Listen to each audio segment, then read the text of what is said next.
लगता है कि बाहर कोई अनजान इंसान है, इसीलिए वो दरवाजा नहीं खोलती। और तभी आरवी के ऊपर से जहां पर सनरूफ होता है वहां से वो वेयरवुल्फ उसके बाल खींच लेता है, पर वो एक शार्प चीज से उसके ऊपर हमला करती है जिससे वो जख्मी हो जाता है। इसके बाद वो विंडो से अंदर आने की कोशिश करता है, लेकिन लड़की के पास पेपर स्प्रे होता है। वो स्प्रे उसके ऊपर डालती है और गाड़ी के अलार्म को बजा देती है। साथ ही वो बेहोश भी हो जाती है। और सुबह जब उसकी आंख खुलती है तो वहां पर एक पुलिस वाला आता है। वो उसे गाड़ी से बाहर आने के लिए कहता है। लड़की जब बाहर आती है तो वो उसे कहता है कि पीछे या ऊपर मत देखना।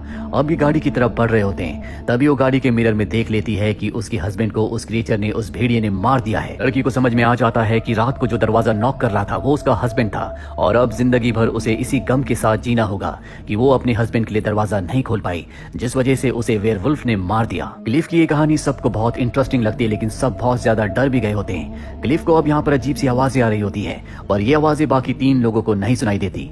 वो अपनी वॉच देखता है, लेकिन वॉच में टाइम नहीं चल रहा होता। एक्सीडेंट की वजह से उसकी वॉच रुक चुकी है। क्लिफ इसके बाद दूसरी कहानी सुनाना शुरू करता है। वो बताता है कि ये कहानी है एमेंडा की, जिसकी उम्र 11 साल है। एक दिन बाद उसका बर्थडे है। वो अपने माता पिता, अपनी बड़ी बहन के साथ रहती है। उसका एक बहुत प्यारा डॉग भी है जिससे बहुत प्यार करती है।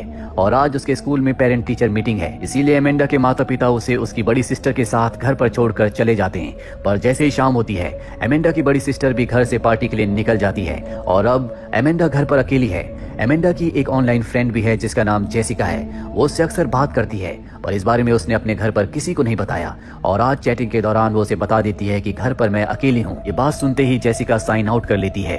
दरअसल वो जेसिका नहीं बल्कि एक सीरियल किलर है जो ऑनलाइन इसी तरह से छोटी बच्चियों से चैटिंग करता है, और जब उसे मौका मिलता है तो वो उनके घर पर आकर उन्हें मार देता है। और अब जेसिका सिर्फ अपने डॉग के साथ घर पर है। वो घर से बाहर अपने डॉग के साथ फुटबॉल खेल रही होती है। उसकी बॉल झाड़ियों में चली जाती है और जब वो बॉल लेने के लिए जाती है तो वहां पर कातिल आ गया होता है। वो उसे बालों से पकड़ने वाला होता है कि उसे बॉल मिल जाती है और वो बॉल लेकर अपने डॉग के साथ घर के अंदर आ जाती है। वो दरवाजे को अंदर से लॉक कर लेती है और दरवाजे पर एक छोटा सा डोर भी होता है जो डॉग के अंदर आने के लिए होता है। वो वहां से दरवाजे को अनलॉक करने की कोशिश करता है, पर वो ऐसा नहीं कर पाता, इसीलिए उसे गैराज की विंडो से अंदर आना पड़ता है। वही एमेंडा को दिखाया जाता है जो अपने बेड पर लेट जाती है। उसकी आदत होती है कि वो अपने डॉग को बेड के नीचे सुलाती है और जब वो नीचे होता है तो वो अपना हाथ वहां पर डाल देती है, जिससे उसका डॉग उसे चाटता रहता है। और कुछ देर के बाद उसका डॉग रूम से निकल जाता है। वो उसे ढूंढने के लिए नीचे गैराज में जाती है, जहां पर वो देखती है कि कपड़े के नीचे कुछ है। और जब वो कपड़ा हटाती है तो वहां पर साइकिल होती है।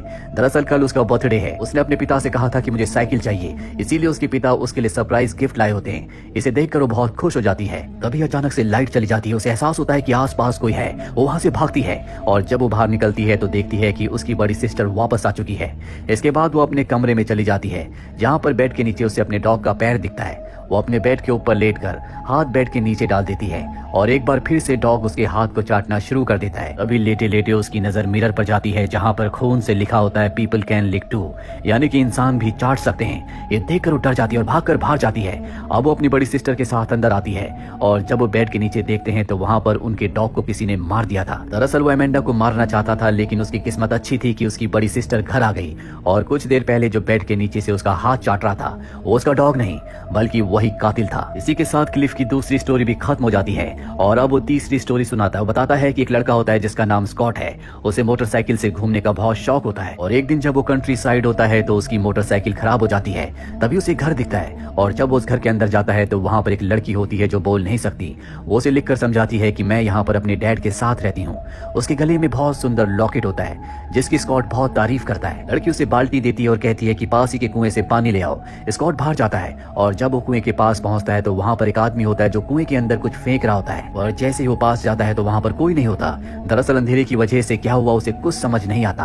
अब वो वापस अंदर आ जाता है, जहां वो उस लड़की के पास बैठ जाता है, पर तभी उसके पिता आ जाते हैं। स्कॉट अपने कमरे में सोने के लिए आ जाता है, पर कुछ ही देर के बाद उसे चीखने चिल्लाने की आवाजें आती है। स्कॉट बहुत ज्यादा डर जाता है और अब वो लड़की उसके कमरे में आती है। स्कॉट बताता है कि मैंने कुएं के पास किसी को देखा था जो कुएं के अंदर कुछ फेंक रहा था। वो लड़की ग्लास पर लिखती है घोस्ट। बाहर बहुत जोर से बारिश हो रही होती है। स्कॉट बहुत ज्यादा डर चुका है। वो उस लड़की से कहता है कि तुम ऐसी जगह क्यों रहती हो, तुम मेरे साथ यहाँ से चलो। स्कॉट अपना सामान पैक करता है और नीचे उस लड़की को लेने जाता है। देखता है कि वहां पर 2 डेड बॉडीज पड़ी हुई हैं, जिससे वो डर जाता है। तभी वो बाहर आता है। वो देखता है कि कुएं के पास उसी लड़की के पिता है जो कुएं में कूद जाते हैं। अभी वहां पर वो लड़की आ जाती है और स्कॉट को लिखकर समझाती है कि अंदर 2 लोगों का मर्डर हो गया है।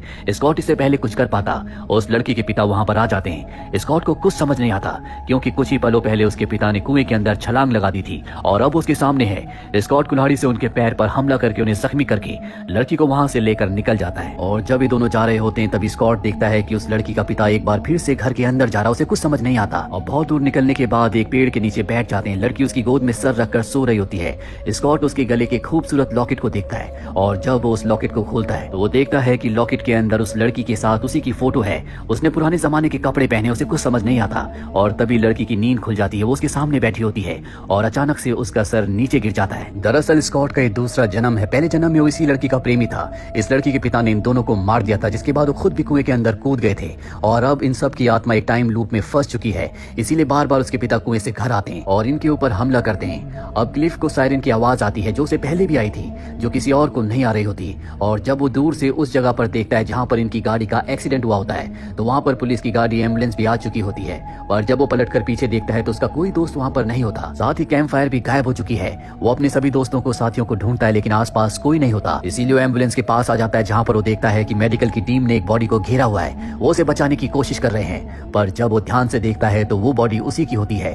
साथ ही वो अपने छोटे भाई, अपनी गर्लफ्रेंड और अपनी फीमेल फ्रेंड की बॉडी को भी देखता है, जिन तीनों की मृत्यु हो चुकी है। दरअसल जब ये चारों के चारों चर्च में गए थे तब इनकी बॉडी में जान बाकी थी, इसीलिए इनकी आत्माएं आसपास ही थी। पर अब 3 लोग मारे जा चुके हैं, इसीलिए वो इस दुनिया से जा चुके हैं और अब भी क्लिफ की बॉडी को रिवाइव करने की कोशिश की जा रही है। इसीलिए अब भी वो जिंदगी और मौत के बीच में जो दुनिया है उस दुनिया में फंसा हुआ है। अब वो अपनी गाड़ी के पास जाता है जहां पर वो उसी आरवी को देखता है जिस आरवी की कहानी उसने सबसे पहले सुनाई थी।